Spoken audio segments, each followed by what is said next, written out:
हम्म। चलिए अपने आत्मा के ज्ञान और ध्यान की ओर।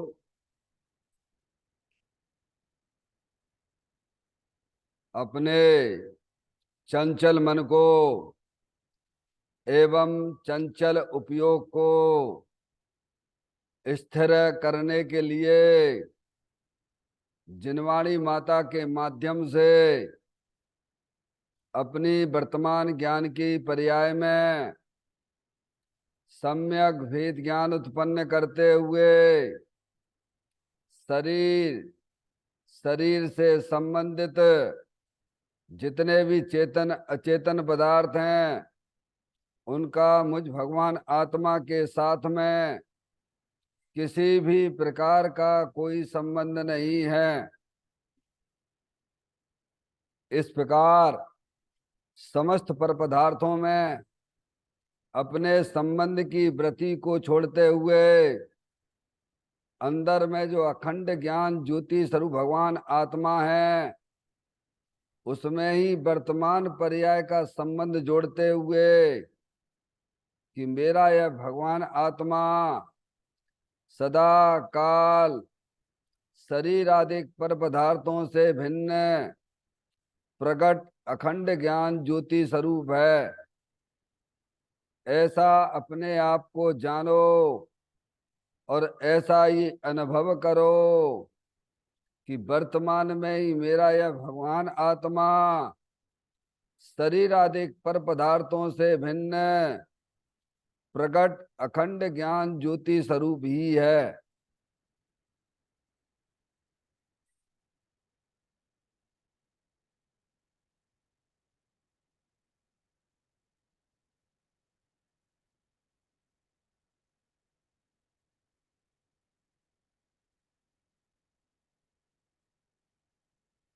इसी प्रकार से संसार अवस्था में आत्मा की पर्याय में जो विविध प्रकार के पुण्य पाप के परिणाम दिखाई देते हैं वे समस्त परिणाम परद्रव्यों के लक्ष्य से होने वाले भाव हैं। वे हमारे आत्मा का स्वभाव नहीं है।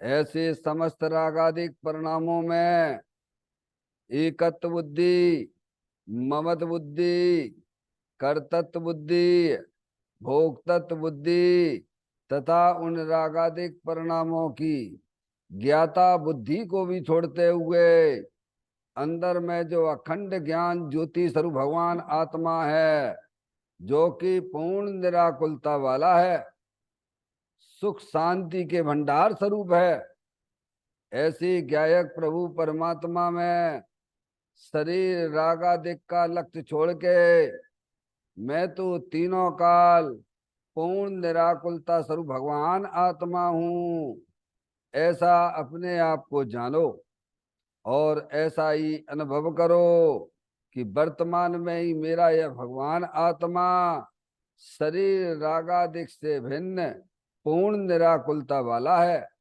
पूर्ण सुख शांति के भंडार स्वरूप है, पूर्ण वितराग स्वरूप है।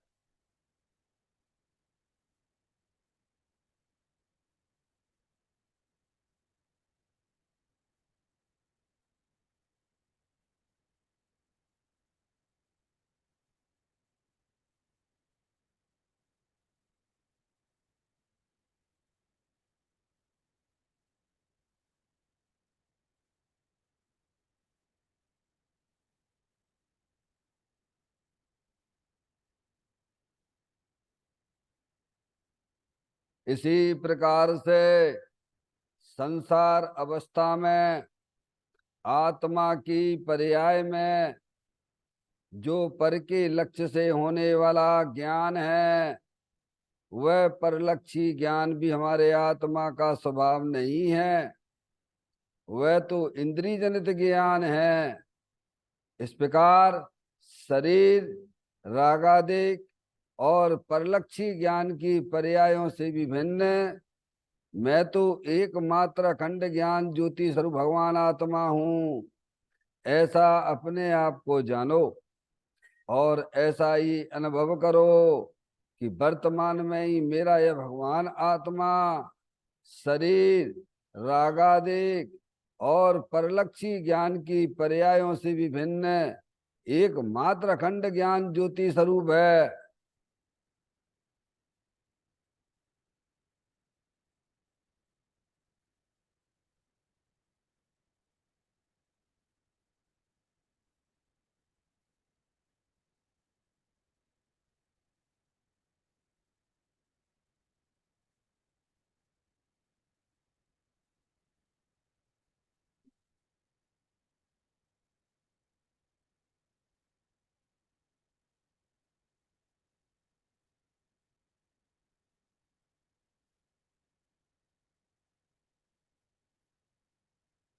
द्रव कर्म भाव कर्म नौ कर्म रहित शुद्धात्म स्वरूपो हम।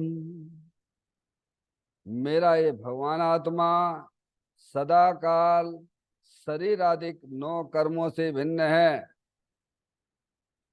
मेरा ये भगवान आत्मा सदा काल ज्ञान वर्णादि 8 कर्मों से भी भिन्न है। मेरा ये भगवान आत्मा सदा काल मोह राग देश भाव कर्मों से भी भिन्न है। इस प्रकार द्रव कर्म भाव कर्म नौ कर्म तीनों कर्मों से रहित मैं तो एकमात्र परम पवित्र शुद्धात्म स्वरूप हूँ, ऐसा अपने आप को जानो और ऐसा ही अनुभव करो कि वर्तमान में ही मेरा यह भगवान आत्मा तीनों प्रकार के कर्मों से रहित एकमात्र परम पवित्र शुद्धात्म स्वरूप है।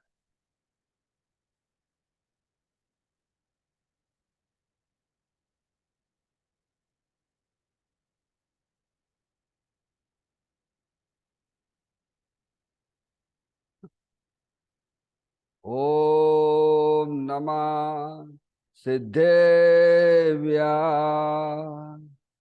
ओम नमः सिद्धेव्या। ओम नमः सिद्धेव्या। चिंतामणि सम स्वयं का चैतन्य तत्व महान है। निज का करूं मैं चिंतवन, निज का करूं श्रद्धान में। शुद्धात्मा ही देव है जो गुण अनंत निधान है। मैं स्वानुभव में देख लूं आत्मा स्वयं भगवान है। मैं स्वानुभव में देख लूं आत्मा स्वयं भगवान है। लिम्मण झान परेठिया कम कलंक डैवी। अप्पा लद्दऊ जैन परू ते पर मप्पड़ बेबी। सब करम मल्लिका नाश करवरु प्राप्त कर निज आत्मा। जो लीन निर्मल ध्यान में नम कर निकल परमात्मा। सब नाश कर घन घाति हरे अंत पद को पा लिया। कर नमन उन जिन देव को यह काव्य पथ अपना लिया। श्री योगसार जी नामक परम आध्यात्मिक ग्रंथ स्वाध्याय हेतु में विराजमान है। आज से 1400 वर्ष पहले इस महान पवित्र ग्रंथ की रचना दिगंबर संत योगेंद्र महाराज जी हुए हैं। उन्होंने इस महान पवित्र ग्रंथ की रचना की और उन्होंने इस ग्रंथ का नाम योगसार जी रखा। योगसार जी का सीधा सा अर्थ है मुक्ति के मार्ग में योग का मतलब जोड़ होता है। किसके साथ किसका जोड़ करना? तो अर्यंत परमात्मा कहते हैं कि अपनी वर्तमान सुत ज्ञान की पर्याय का अंदर में जो अपना त्रिकालिक ध्रुव भगवान आत्मा, जो सदा काल द्रव कर्म भाव कर्म नौ कर्म से रहित चैतन्य आत्म वस्तु है, ऐसी चैतन्य भगवान आत्मा के साथ में अपनी वर्तमान पर्याय को जोड़ने का नाम योग है। जिसे शास्त्रीय भाषा में सम्यक दर्शन सम्यक ज्ञान भी कहते हैं। ऐसी चेतन भगवान आत्मा में ही अपनी वर्तमान पर्याय को मग्न कराना उसे सार कहते हैं, यानी सम्यक चारित्र कहते हैं। इस प्रकार योग सार क्या हो गया? सम्यक दर्शन सम्यक ज्ञान सम्यक चारित्र वाली निर्मल पर्याय, पवित्र पर्याय, मोक्ष मारूपी पर्याय, जो अपने आत्मा के आश्रय से प्रकट होती है, इसे यहाँ योग सार कहते हैं। देखिए साहब, योग सार ग्रंथ के माध्यम से हम और आप यहाँ पर 33वें नंबर की गाथा का स्वाध्याय कर रहे हैं, जिसमें दिगंबर संत योगेंद्र महाराज ने यह बताया है कि निश्चय चारित्र ही मोक्ष का कारण है। निश्चय चारित्र यानी क्या? अपने आत्मा में आनंद लूटना, अपने आत्मा में अपनी वर्तमान पर्याय को लीन करना, इसे निश्चय चारित्र कहते हैं, और वही वास्तव में मोक्ष का कारण है। गाथा का पाठ करते हैं।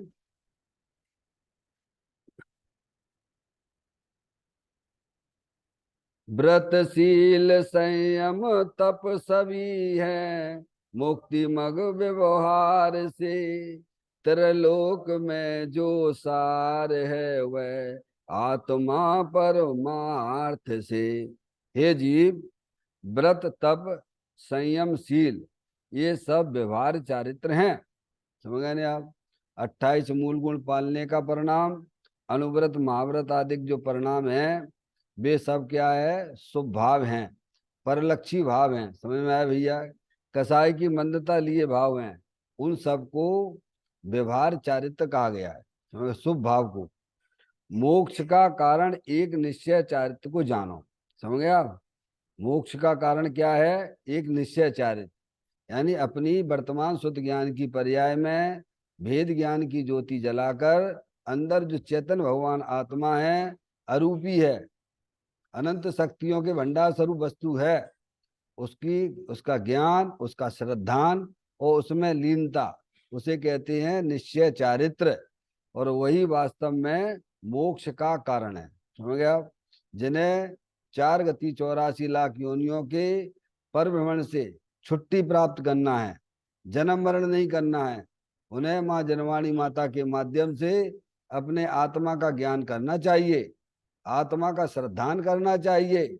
उसके बाद क्या है? चारित्र होता है, सम्यक चारित्र की उत्पत्ति होती है। आत्मा के ज्ञान श्रद्धान के बिना सम्यक चारित्र की उत्पत्ति नहीं होती है। इसीलिए सभी जीवों को अगर मोक्ष में गमन करना है, मोक्ष में चलना है, संसार मार्ग और मोक्ष मार्ग, 2 मार्ग हैं। संसार मार्ग में 4 गति 84 लाख योनियां हैं, वे सब हैं बाहरी, क्या? बैर मुक्ता का कारण है। बैर मुक्ता जो है वह संसार का कारण है, और अंतर मुक्ता जो है वह मोक्ष का कारण है। समझ में आएगी इतनी बात? आपकी आत्मा में जो पर्याय में बैर मुक्ता चल रही है, वह सब संसार का कारण है, चाहे वे अशुभ भाव होवे चाहे वे शुभ भाव होवे। समझ में आया भैया? अगर मोक्ष मार्ग में गमन करना है तो सबसे पहले अंदर जो चैतन्य भगवान आत्मा जो अरूपी है, अनंत शक्तियों के भंडार स्वरूप है, जिसने आज तक शरीर को छुआ नहीं, जिसने आज तक कर्मों को छुआ नहीं, जिसने आज तक रागादिक परिणतियों को भी नहीं छुआ, ऐसा भगवान आत्मा द्रव कर्म भाव कर्म 9 कर्म से रहित अरूपी आत्म वस्तु है। उसकी दृष्टि और उसके ज्ञान पूर्वक ही सम्यक चारित्र की उत्पत्ति होती है। इसे यह मुक्ति का कारण कहा है, इसे यह मोक्ष का कारण कहा है। तो जो 3 लोक में सार वस्तु है, समझ गए आप? 3 लोक में सार कौन है? अपनी चैतन्य आत्म वस्तु है, वीतराग विज्ञानता है। समझ में आया भैया? तीन भुवन में सार, बीतराग विज्ञानता, शिव स्वरूप शिवकार, नमो त्रियोग समाल के। समझ में आया भैया? वही वास्तव में सारभूत है। जैसे आपसे पूछा जाता मौसमी में सारभूत क्या है? रस। समझ में आया? ऐसे ही जो है गन्ने में सारभूत क्या है? मीठा रस। दूध में सारभूत क्या है? तो घी में घी है। समझ में आया भैया? बादाम में सारभूत क्या है? उसकी मिगी है। बाकी के ऊपर के सब छिलके हैं, उनको छिलके को तो कचड़ा घर में फेंकने लायक है। समझ में आया? जैसे शरीर एक छिलका है, ऐसे ही हमारी आत्मा में जो भी शुभ अशुभ परिणाम रागादिक परिणतियां होती हैं वो भी छिलका है। इस शरीर में सारभूत चीज क्या है? गन्ने में सारभूत क्या है? रस है। समझ में आएगी नहीं आप? दूध में सारभूत क्या है? घी। मौसमी में सारभूत क्या है? उसका रस है। बादाम जो बाजार में, उसमें सारभूत क्या है? मिगी। किसका सेवन करते हो इन सब में? चारों में किसका सेवन करते हो आप? माल का करते हो, धर्म के नाम पे। अब सोचो क्या हो रहा है हमारे जीवन में। भगवान कहते हैं इस शरीर में सारभूत क्या है? इस शरीर में सारभूत क्या है? ये शरीर सारभूत नहीं है भगवान, ये तो जड़ है। समझ में आती है बात? ये अनंत पुद्गल परमाणुओं का पिंड है। ऐसे ही हमारे अंदर जो विचारधाराएं चलती हैं, पर के लक्ष्य से जो होने वाले शुभ अशुभ भाव, समझ में आए भैया? वे भी क्या एकदम छिलका है। समझ में आए? वो सार नहीं, उस छिलके को कहाँ फेंकते हो आप जाके? कचड़े की गाड़ी में फेंकते हो जाके। ऐसे ही जो भगवान कहते हैं इस शरीर के अंदर सारूत क्या है? वो आत्म वस्तु, जो अनंत शक्तियों के भंडार स्वरूप वस्तु है, उसका सेवन करो ना। कौन मना करता है? लौकिक में बहुत समझदार हो, लौकिक में बहुत समझदार हो, उस सारू वस्तु को ही खाते हो, और यहाँ पर धर्म के नाम पे सिखा। इसका सेवन करो। इसका सेवन होता है श्रद्धा से, सम्यक श्रद्धा से, सम्यक ज्ञान से, सम्यक चारित्र के द्वारा। आत्मा के पास में तो यही है। आत्मा के हाथ पैर हैं तो क्या उसका सम्यक श्रद्धा है, सम्यक ज्ञान है, और सम्यक चारित्र आत्मा के हाथ पैर हैं। समझ में आया भैया? ये हाथ पैर ये तो शरीर के हैं, जड़ के हैं, ये तुम्हारे नहीं है। तो भगवान कहते हैं उसका सेवन करो, इसका नाम धर्म है। समझ में आया भैया? अब कितने लोग हैं दिगंबर जैनों की लोग बात की करते हैं, जैनों में तो ये बात ही नहीं है, अन्य मतों में तो ये बात ही नहीं है, वस्तु स्वरूप की बात ही नहीं है। समझ में आया भैया? दिगंबर आमनाय में भी बात धर्म के नाम पर क्या चलती है। समझ में आया भैया? ये तो पूज्य गुरुदेव श्री के इधर आने से ये सारी जनवाणी के रहस्य खुल गए भगवान। हमारे आपका महान सौभाग्य है। देखो नहीं आप क्या चल रहा है? परिणामों में क्या चल रहा है कुछ पता नहीं है। बस आए भगवान की पूजा कर ली है, माला जप ली, समझ में आया? थोड़ा बाहर बाहर का भक्ष आदि नहीं खाना, और भक्ष समझ गए नहीं आप? बस ऐसी चल रही कहानी। अभी नहीं, ये अनादि काल से आत्मा इसी को ही धर्म माने बैठा हुआ है। समझ में आया? क्योंकि वो वस्तु स्वरूप को जानता ही नहीं है। अरे हमारे आपके पंच परमेष्टि हैं, किसका सेवन करते हैं बताइए आप? तो ये समझ में नहीं आती हमको। समझ में आया? अन्य मतों की बातें छोड़ दीजिए आप। हम दिगंबर हो गए, हम हैं क्या करी सिखा? समझना नहीं चाहता है, अपने कसाय का पक्ष रख के समझना ही नहीं चाहता है। समझ में आया? बल्कि तो बहुत सरल है। अरे धर्म प्रकट करना, धर्म यानी रत्नात्रय, सम्यक दर्शन, सम्यक ज्ञान, सम्यक चारित्र वाली निर्मल पर्याय प्रकट करना अत्यंत सरल है। क्योंकि उसे प्रकट करने के लिए हमें दूसरों की तरफ देखना नहीं है, और दूसरों की तरफ जाना भी नहीं है। अंदर चेतन भगवान आत्मा सदा काल विद्यमान वस्तु है, उसका ज्ञान कर लो। क्या भगवान? अब ये ज्ञान तो भैया यहाँ नहीं करोगे तो कहाँ करोगे? त्रियंच गति में करोगे क्या? क्या नरक में करोगे? वहां तो तुम वैसे ही तुम्हें फुर्सत ना मिलेगी। देखो ना त्रियंच गति और नरक गतियों क्या, और देव गति में तो विषय भोगों में। समझ में आए? वही मस्त हो जाती हैं। एक मनुष्य पर्याय एक ऐसी है, समझ में आया, जो आपको हमको यहाँ प्राप्त हुई है, वो भी दिगंबर कुल है, शास्त्र का समागम। ये सब दुर्लभ से दुर्लभ है। अभी आने वाली गाथा है, 66वें नंबर की गाथा इसकी आई, समझ गया। दुर्लभ से दुर्लभ है। ये तत्व का प्राप्त हो जाना, वस्तु स्वरूप का प्रकाशन होना, ये कोई सामान्य बात नहीं चल रही है, समझ में आया भैया। ज्ञानी कहते सेवन करने योग्य सार आत्म वस्तु है। क्या है? इस शरीर में सारभूत क्या है? अपनी जो चेतन आत्म वस्तु है, अरूपी है, अनंत शक्तियों के भंडार स्वरूप है, जिसने आज तक शरीर को छुआ नहीं, कर्मों को छुआ नहीं, रागादिक परिणतियों को भी छुआ नहीं, ये सब ऊपर ही ऊपर है। अंदर माल का सेवन करो, इसको धर्म कहते हैं, समझ में आया। माल क्या है? चेतन भगवान आत्मा, जलहल ज्ञान ज्योति स्वरूप है, समझ में आया भैया। किसका सेवन करना? अगर मोक्ष मार्ग में गमन करना है, संसार में गमन करना है, तो भगवान के दर्शन की भी जरूरत नहीं तुम्हें, समझ में आया भैया। हाँ, कायदे की बात करता हूं, नहीं आई समझ में। संसार में परिभ्रमण करना है तो मंदिर में भगवान के दर्शन की भी जरूरत नहीं।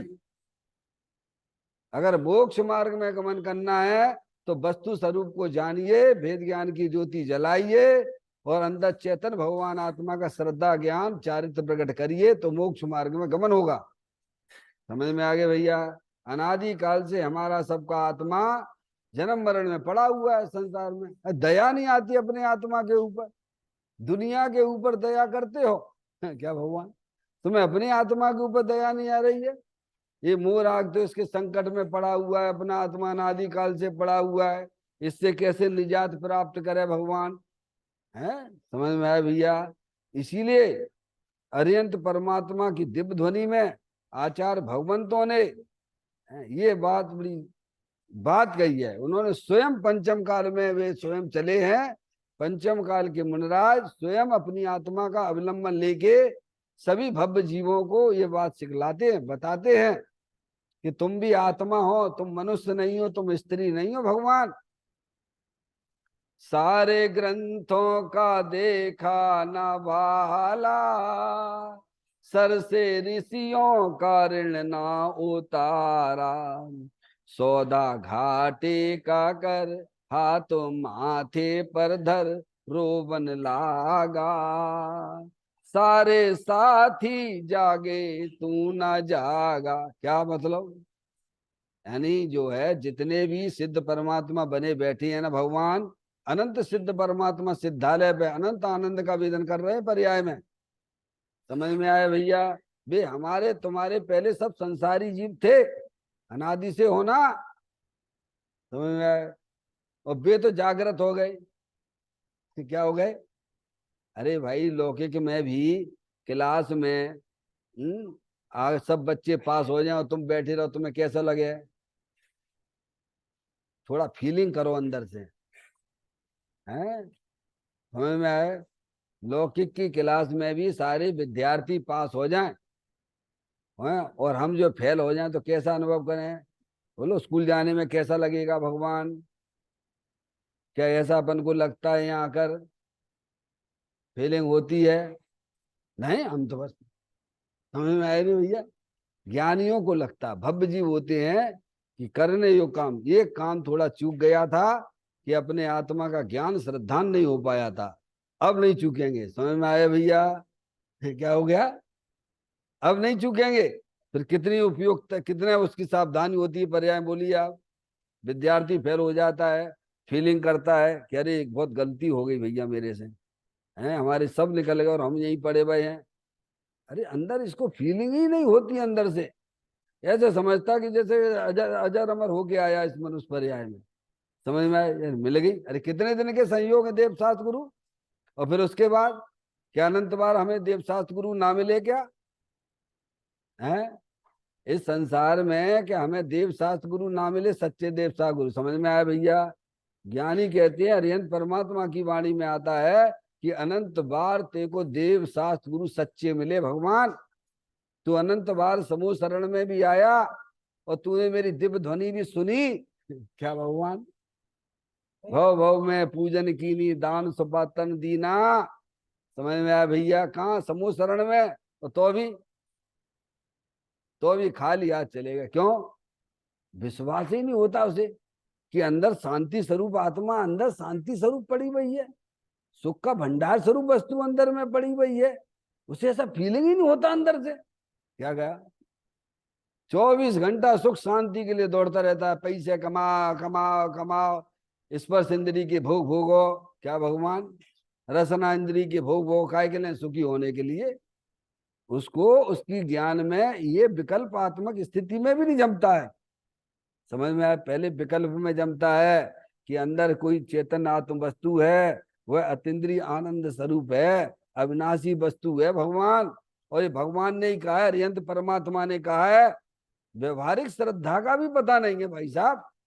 समझ में आती है भैया? और आप स्वयं करके देख लीजिए, उसमें क्या हाथ कंगन को अर्थी क्या है?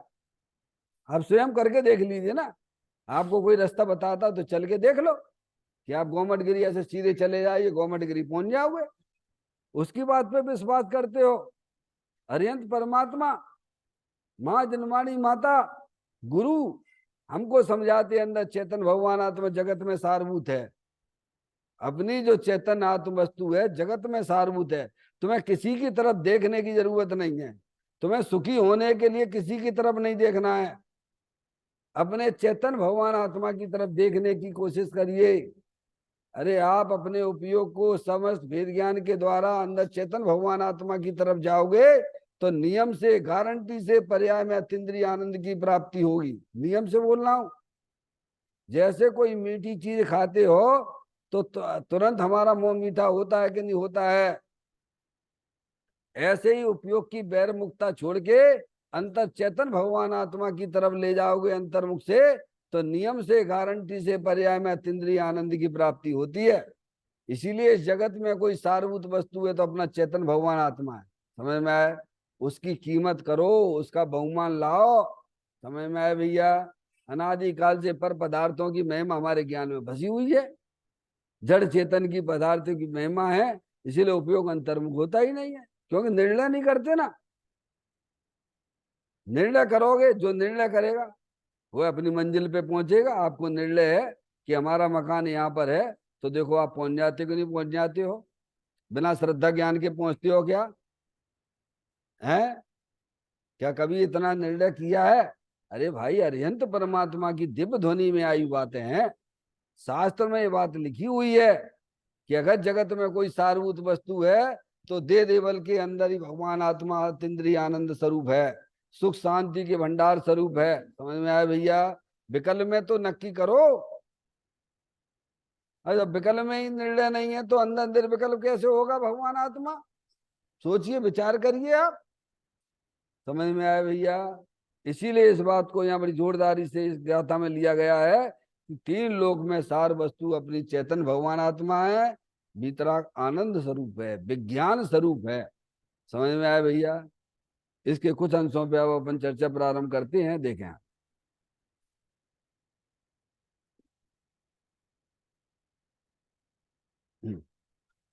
आत्मा मोक्ष का कारण है। कौन है मोक्ष का कारण? आत्मा मोक्ष का कारण है। आत्मा के आश्रय से जो वीतरागता प्रकट होती है वह एक ही मोक्ष का कारण है, व्यवहार चारित बंध का कारण है। समझ में आया भैया? भैया मुक्ति में चलने हैं कि नहीं चलने हैं? फिर चलना है तो कहाँ देखोगे भगवान? इसका ज्ञान करो। समझ? आत्मा ही मोक्ष का कारण है। समझ में आया? मोक्ष, जैसे महावीर भगवान को मोक्ष की प्राप्ति हुई। मोक्ष यानी क्या? अनंत दर्शन, अनंत ज्ञान, अनंत सुख, अनंत वीर, परिपूर्ण निर्मल पर्याय की पर्याय में प्राप्ति होना, उसका लाभ होना, उसका नाम मोक्ष है। समझ में आया भैया? सब कर्मों के संबंध बंधन से सब छूट जाना, द्रव कर्म, भाव कर्म, नौ कर्म। समझ में आया भैया? आगे बात समझ में? संजय भैया, मोक्ष में चलना है तो भगवान ने जो बताया है, माँ जनवाणी समझा रही, तो समझ लो। भगवान आत्मा मोक्ष का कारण है। कौन सी आत्मा? अपनी आत्मा की बात है, अन्य आत्माओं की बात नहीं है। उनके लिए उनका आत्मा है। समझ में आया भैया? तो कि आत्मा मोक्ष का कारण है, अर्थात आत्मा के आश्रय से जो वीतरागता प्रकट होती है, क्या आएगी? अरे और आत्मा के आश्रय से क्या है? आत्मा वीतराग आनंद स्वरूप मूर्ति है, उसका आश्रय लोगे तो वीतरागता प्रकट नहीं होगी क्या? बताओ, दुखी काय से हो? राग से दुखी हो कि वीतरागता से? तो फिर क्यों समझ में नहीं आती बात? निरंतर दुखी बने रहते हो, काय से दुखी हो? पद्रव के कारण से दुखी हो कि अपने राग से दुखी हो?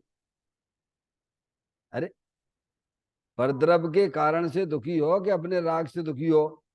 ये लड़का हमारी बात बिल्कुल नहीं मानता, ये लड़की बिल्कुल ना सुनती है। क्या क्या कह रहे? समझ में आई? पारसमणि, क्या ज्ञान में चलता रहता हमारे? कभी ये विचार ही नहीं आता मैं तो अपने राग से दुखी हूं। है? आप नहीं, गानों में नहीं सुनते हो प्रेम करो बड़ा बूढ़ा? आगे मुझे पता नहीं है क्या है। प्रेम का रोग बड़ा बुरा, जो भी होगा आगे का समझ लेना। तो तुमने काहे प्रेम किया? क्यों लड़के ने लड़की से प्रेम किया, लड़की ने लड़के से प्रेम किया? है? समझ में आया? जगत के पदार्थों से प्रेम करना, उन्हें अपना जानना, उन्हें मानना, ये आत्मा के लिए संकट है। क्या है भगवान? संजय भैया, और हम तो मान ना मान लगे रहते हैं मोबाइल पे घंटों घंटों, तो पढ़ने के बाद भी ये हालत हो रही है। मैं तो ये कह रहा हूं, जिन्हें ज्ञान नहीं है उनकी बातें तो छोड़ दो। हमें ये समझ में आता है, भगवान ने ये कहा है परद्रव से राग मत करो, परद्रव को अपना मत जानो, नहीं तुम्हारी फांसी लगेगी, तो अनंत भव तक तुम ऐसी भटकते रहोगे। समझ में आया भगवान? जहां भगवान ये कहते कि अपने शरीर से भी राग मत करो, भगवान है, तुम सोचो, अपना चैतन्य भगवान आत्मा बीतराग आनंद मूर्ति स्वरूप है, इंद्रिय ज्ञान का विषय नहीं है, उसे तो अतीन्द्रिय ज्ञान के द्वारा प्राप्त होता है ज्ञानियों को। सारे सब विकल्पों को छोड़कर, समझ में आया भैया? विकल्प तो बाहर ही थे, कहाँ है? वो अंदर में घुस रहे। देखो ना फोटो में, ब्लू कलर बाहर ही बाहर है। आप बोलते भी हो, हूँ स्वतंत्र निश्चल निष्काम ज्ञाता दृष्टा आत्म राम, मैं वह हूं जो है भगवान, जो मैं हूं वह है भगवान। आगे क्या है? अंतर यही ऊपरी ज्ञान। क्या है?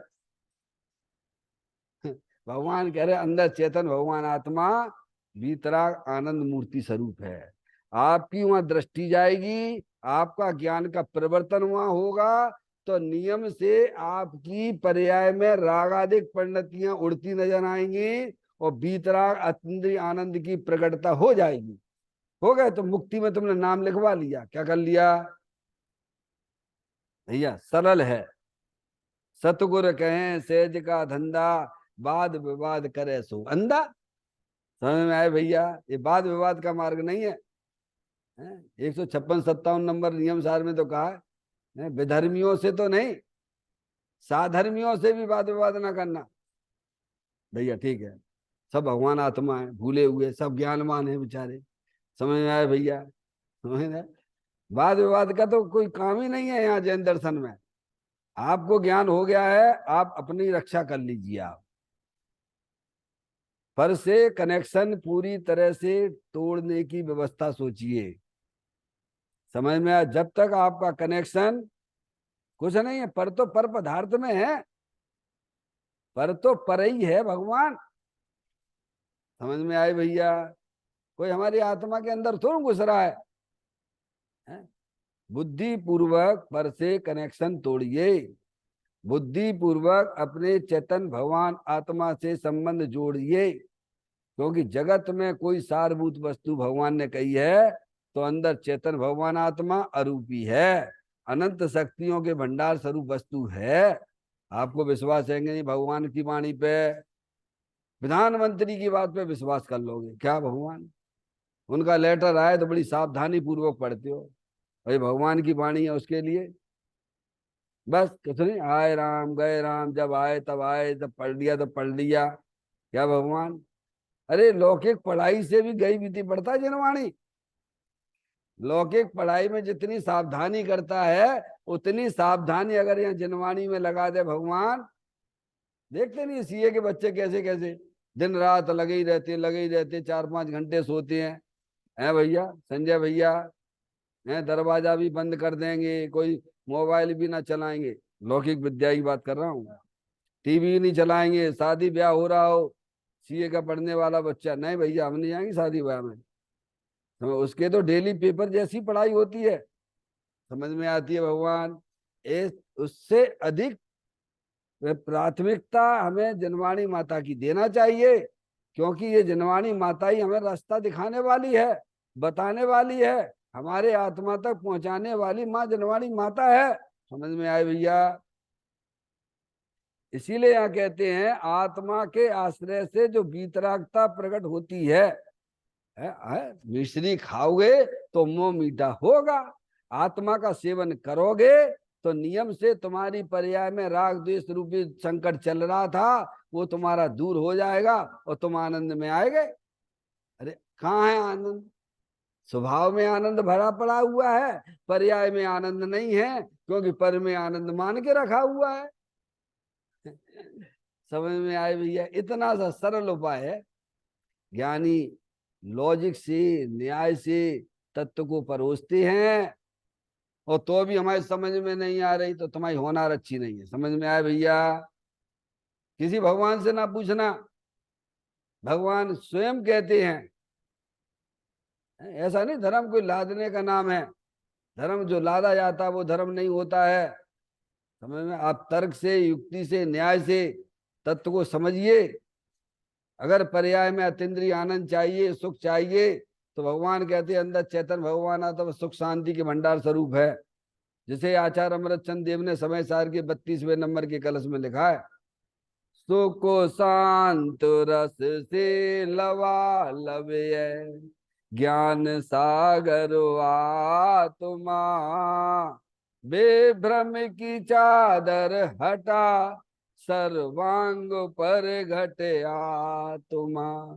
हे बाबू जन इस लोक के सब एक साथ नहाइए, इसे ही अपनाइए, इसमें ही मग्न हो जाइए। बोलो अरिहंत परमात्मा क्या कहते हैं? आचार्य भगवंत किसे कहते? किसे अपनाने की बात की है, किसमें मग्न होने की बात की है?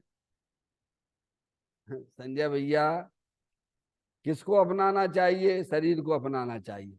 तेरी बस हो गया, जड़ हो गया, बस अब तेरा कुछ नहीं होने वाला। एक घड़ा उल्टा रखा, बाकी घड़े सारे उल्टे लगने वाले हैं। समझ में आया भैया?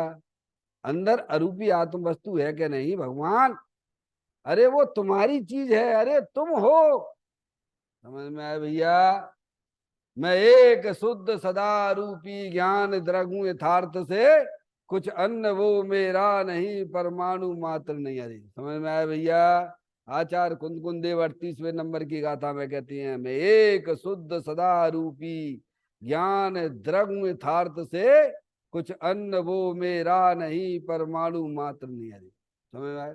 आचार्य कुंद कुंद देव हैं, आचार्य अमृत चंद देव हैं, आचार्य योगेंद्र महाराज जी हैं, और कितने प्रमाण चाहिए भगवान है। अनंत ज्ञानी सभी एक ही बात कहते भगवान के अंदर जो चेतन आत्म वस्तु है वह भीतरा आनंद मूर्ति स्वरूप है, वो इंद्रिय ज्ञान का विषय नहीं है। उसे तो माँ जनवाणी माता के द्वारा लक्षण से पहचान कर भेद ज्ञान की ज्योति जलाकर अपने उपयोग को अंतर्मुख करो। क्या करना है? आश्रय लिखा ना, क्या लिखा है? आत्मा के आश्रय से। अब आत्मा का ज्ञान ही नहीं तो आत्मा का आश्रय कैसे लेगा? आश्रय लेने वाली कौन है? पर्याय है। तुम्हारे पास पर्याय भी है और द्रव्य भी है। आत्मा वस्तु भी है, अनंत शक्तियों के भंडार स्वरूप वस्तु भी है। समझ गया? अब पर्याय कहाँ भूल में पड़ी हुई है, भ्रमणा में पड़ी हुई है कि लड़का सुखी करेगा, लड़की सुखी करेगी। समझ गए? स्पर्श इंद्री के भोग बोले बढ़िया बढ़िया भोजन कर लो, आज के आनंद की जय। कहेगा तेरे को आनंद आ गया, आत्मा को जानता नहीं, आनंद तेरे को प्रकट हो गया। कुछ करना धरना नहीं पड़ा, भोजन मिल गया बढ़िया है, समझ में आया भैया, बना बनाया भोजन मिल गया, संस्था ने बना के दे दिया और आज के आनंद की जय। क्या है? कितनी मूर्खता ही चल रही धर्म के नाम पर है, समझ में आया। आत्मा अंदर में अरूपी है, अनंत शक्तियों के भंडार स्वरूप वस्तु है, समझ में आए भैया। वह आत्म वस्तु सदा काल शरीर से भिन्न है, वह आत्म वस्तु सदा काल कर्मों से भी भिन्न है, वह सदा काल विविध प्रकार की जो इच्छाएं शुभाशुभ भाव हैं उनसे भी तुम्हारी हमारी सबकी चेतन वस्तु भिन्न है। ऐसा वर्तमान शुद्ध ज्ञान की पर्याय में निर्णय करके शरीर राग आदि की रुचि छोड़कर अंदर चेतन भगवान आत्मा की पर्याय में रुचि जागृत करो। करने जो हमारे महापुरुषों ने किया है वही काम हमको करना है। संसार में घूमना है तो यहाँ आने की कोई जरूरत नहीं है, मंदिर में बिल्कुल आने की जरूरत नहीं है। समझ में आया भैया। अरिहंत परमात्मा के पास आए हो तो अपने जन्म मरण की सोचो कि जन्म मरण का अभाव कैसे हो। नरभव मिला है मैं अपूर्व कार्य करूंगा, पाया है जिन शासन भव का अभाव करूंगा। ये तो नहीं लिखा संसार भ्रमण करने के लिए जिन शासन मिला है, ये कला सीखो। समझ में आया। बस कला ही की बात है, बाकी कुछ नहीं है। क्या सबका समझे, कला ही है। अब बाइयां होती हैं कैसे, या जो भी अज्ञानी जीव होते हैं, समझ लीजिए आप। अब नट खोलने ने के सारे से खुल जाएगा, लेकिन लगे लगे लगे इतने ताकत से काम नहीं चलेगा भगवान। उस खोलने की कला सीख लो, उसमें ने तेल डाल दो सो खुल जाए, तो ताकत से काम ना चले। समझ में आए भैया। ऐसे भगवान कह रहे तुम एक कला सीख लो, ट्रिक सीख लो बस सुखी होने की। बाकी तुम बने बनाए भगवान तो हो ही, बने बनाए भगवान हो। समझ में आया भैया। कहते हैं आत्मा के आश्रय से जो वीतरागता प्रकट होती है, वीतरागता यानी अतीन्द्रिय आनंद, मोह राग देश के परिणाम रहित। वीतरागता किसे कहती है? अरिहंत परमात्मा है कि नहीं है? द्रव्य स्वभाव तो सदाकाल वीतराग स्वरूप है, पर्याय में वीतरागता प्रकट होती है। प्रकट होती है यानी पर्याय में प्रकट होती है। समझ में आया भगवान। द्रव्य स्वभाव तो अतीन्द्रिय आनंद स्वरूप सदाकाल है, समझ में आया। और पर्याय में सुख चाहिए तो अंदर चेतन भगवान आत्मा का ज्ञान श्रद्धान करो पक्का। समझ में आया भैया। और फिर अपने उपयोग को अंदर चेतन भगवान आत्मा, उपयोग यानी पर्याय को आश्रय कह रहे ना, शिका समझ में आई। अनादिकाल से पर्याय भी है हमारे पास में, द्रव्य भी है, क्योंकि पर्याय के बिना द्रव्य होता नहीं है। समझ में आया। जगत में कोई भी पदार्थ ऐसा नहीं है जिसकी पर्याय तो है पर द्रव्य नहीं है। भगवान ने 6 द्रव्य बताए हैं, जातीय प्रीता, जीव द्रव्य, पुद्गल द्रव्य, धर्म द्रव्य, अधर्म द्रव्य, आकाश द्रव्य, काल द्रव्य। समझ में आया। कोई भी ऐसा द्रव्य बता दीजिए, वहां की 5 तो अरूपी हैं। समझ में आया भैया। पुद्गल द्रव्य एक रूपी है, देख लो आप। जीव पुद्गल तो जानने देखने वाली चेतन वस्तु वो आत्मा है, जानने जानने का परिणमन चल रहा है, ये परिणमन है। और अंदर में रागादिक परिणतियां वे भी तुम्हारी बदलने वाली, वे भी अरूपी है। ये पुद्गल द्रव्य है, माइक है, इसकी अवस्थाएं हर समय बदल रही है कि नहीं बदल रही है, देख लीजिए आप। आपके शरीर की अवस्थाएं हर समय बदल रही है कि नहीं बदल रही है, पुद्गल द्रव्य है। अनंत पुद्गल परमाणुओं का पिंड है, इसकी अवस्थाएं बदल रही कि नहीं बदल रही हर समय, बोलो। अरे बता, क्या समझना क्या नहीं समझना भगवान है? अपने भगवान पे, अरिहंत परमात्मा की वाणी पे विश्वास लाओ। भगवान वे हमारी हित की बातें कर रहे हैं, इसमें ही हमारा हित है। समझ में आया भैया कि अंदर में चेतन आत्मस्तु सुख शांति के भंडार स्वरूप है। हमें सुखी होने के लिए किसी भी परद्रव्य के पास जाने की जरूरत नहीं है। चाहे वे अनंत सुखरूप भगवान, सिद्ध परमात्मा, अरिहंत परमात्मा, जिन्होंने अपनी आत्मा की पर्याय में अनंत दर्शन, अनंत ज्ञान, अनंत सुख जैसी परिपूर्ण निर्मल पर्याय प्रकट कर ली है, तो वे कहते हैं कि तुम हमारी तरफ देखोगे तो भी तुम्हारी पर्याय में सुख नहीं आएगा। समझ में आया? तुम अपनी आत्मा की तरफ देखोगे तो तुम्हारी पर्याय में गारंटी से क्या कहा, गारंटी से अतीन्द्रिय आनंद भीतरा भाव प्रकट हो जाएगा। इसमें कोई भगवान कोई समझे अरे भगवान को नमस्कार करने का विरोध किया जा रहा, भगवान को देखे, अरे भगवान खुद कह रहे हैं तो हमारी तरफ ना देखो। नहीं आया है आपके अष्टपावड़ जी में? नहीं आया क्या? पढ़ लेना, मोक्ष पावड़ है ना, उसके 16 नंबर क्या था पढ़ना, पर दब्बाओ दुख गई, सा दब्बाओ सुख गई, सब लिखा पड़ी है। समझ में आया भैया? वे भगवान खुद कहते हैं अगर तुम्हें हमारे दर्शन करना है तो सबसे पहले भगवान आत्मा जिन स्वरूप है उसके दर्शन करोगे तो तुम्हारे दर्शन होंगे। उन्हें लगे ही रहो, लगे ही रहो, अनादिकाल से लगे हो, भगवान के दर्शन ना हुए तुम्हें, हमें क्यों नहीं हुए? भगवान की बात स्वीकार ही नहीं कर रहे हो, जो भगवान कह रहे हैं वो बात स्वीकार ही नहीं करते हो। वो अनंत काल तो निकल गया है, वो अनंत काल ऐसी और निकल जाएगा तुम्हारा, रहोगे तो तुम हम सब आत्मा ही। तो क्यों ना इस फाइल को यही सुलझा दिया जावे, मौका मिला है। दौल समझ सुन चेत सयाने, काल वृथा मत खोवे, यह नर भव फिर मिलन कठिन है, जो सम्यक नहीं होवे। समझ में आया? आप हम सब आत्मा हैं, समझ में आया भैया? और आत्मा थे, आत्मा हो और आत्मा ही रहोगे। इसीलिए हमारा आपका सबका एकमात्र कर्तव्य होना चाहिए, ये पंच परमेष्टि हमें मिले हैं, माँ जन्माणी माता हमें मिली है, तो अपने आत्मा के स्वरूप को पहचानो।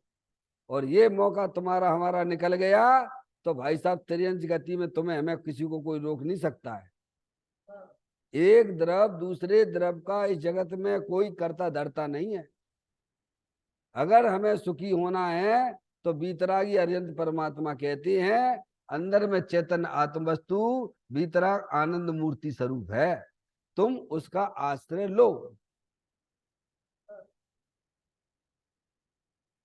वंदना समझ में आई? क्या कह रही जनवाणी माता? चारों अनुयोगों का सार क्या है बोलो?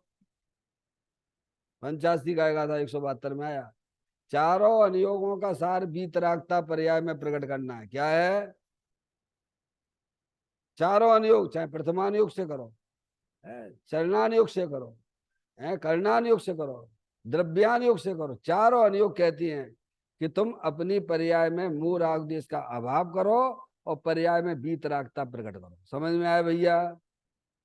तुम प्रथमानुयोग से कर सकते हो तो प्रथमानुयोग से कर लो, हमें क्या दिक्कत है? कर्णानुयोग से कर सकते हो तो कर्णानुयोग से करो। नहीं आई समझ में? चरणानुयोग से करना तो चरणानुयोग से करो। द्रव्यानुयोग के ग्रंथों को पढ़ के कर सकते हो तो द्रव्यानुयोग से करो।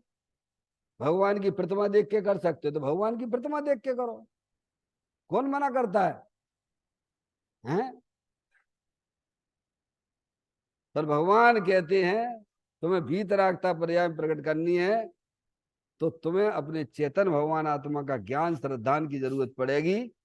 जैसे लौकिक में आपको घर जाने के लिए उसके ज्ञान और श्रद्धान के बल पे आप आगे बढ़ते हो, ऐसे ही मोक्ष मार्ग में भी, समझ में आया भैया, ज्ञान श्रद्धान काम का करता है।